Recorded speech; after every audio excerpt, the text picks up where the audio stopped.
नमस्ते प्रणाम, कैसन बन रहे हो सब। उम्मीद बा भाई के सबके बढ़िया होगी और मस्त होगी। तो चल जा आज की वीडियो में स्वागत बा। और जे भाई चैनल पर नया हुई सब्सक्राइब कर ली ताकि जब वीडियो बनाए तो यहाँ के पास वीडियो हमारे पहुंच जाए। तो भाई हमारे आज की वीडियो हम शुरुआत कर रहा बनी और वीडियो अच्छा लगी तो लाइक कर दे जाओ, वीडियो ना अच्छा लगी डिसलाइक भी कर सकते जा, ठीक बा।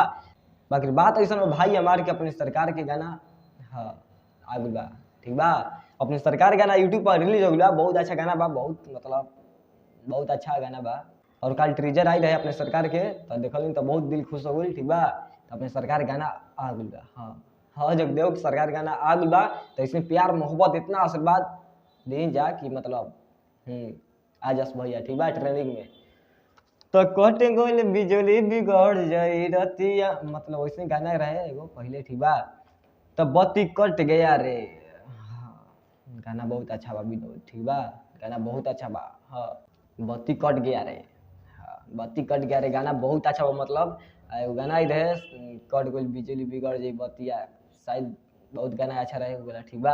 पखरी वाला सरकार के अपना गाना बत्ती कट गया रे, बत्ती कट जी का हो रे दादा बहुत मामला बिगड़ जाए, ठीक बा। तो अपना सरकार गाना आ चुकल बा भाई हमार। और के गाना सुन ले बा और के गाना नहीं सुन ले तो हमारे बता दी कमेंट में, ठीक बा। और शायद गाना अच्छा लगल हुई तो भैया कमेंट 50 को कर दे जा, ठीक बा।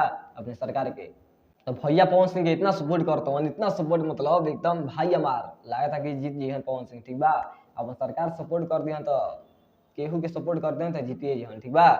तो बत्ती कट गया रे गाना बहुत अच्छा बा। और रोज से बताई हमारा क्वेश्चन गाना लगल है कैसे कि हम गाना सुन चुकल बानी, हमारा गाना अच्छा लगला कैसे भैया क्वेश्चन गाना निकाल दिया तो हमारा बहुत अच्छा लगा कैसे भैया के एकदम जबरदस्त फैन है। हाँ जगदेव जबरदस्त फैन है, सबसे ज्यादा चाहते हैं अपने भैया के सरकार के। मतलब गाना बहुत अच्छा है, बत्ती कट गया रे 20 या 30 बार हम गाना के सुन चुकल बनी, गाना इतना अच्छा बा अब कहे लायक नहीं खे, ठीक बा।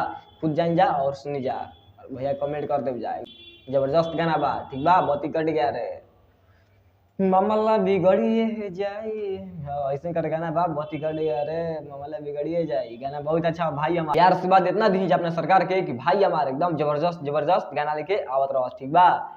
बत्ती कट गया रे और भाई हमारे सपोर्ट कर जाए चैनल के कि रोज वीडियो बना के लेके आवत रही और अपने सरकार के बारे में बात बतावत रही कि कब सरकार आ रहा कब भूकंप हो रहा अपने सरकार के, ठीक बा।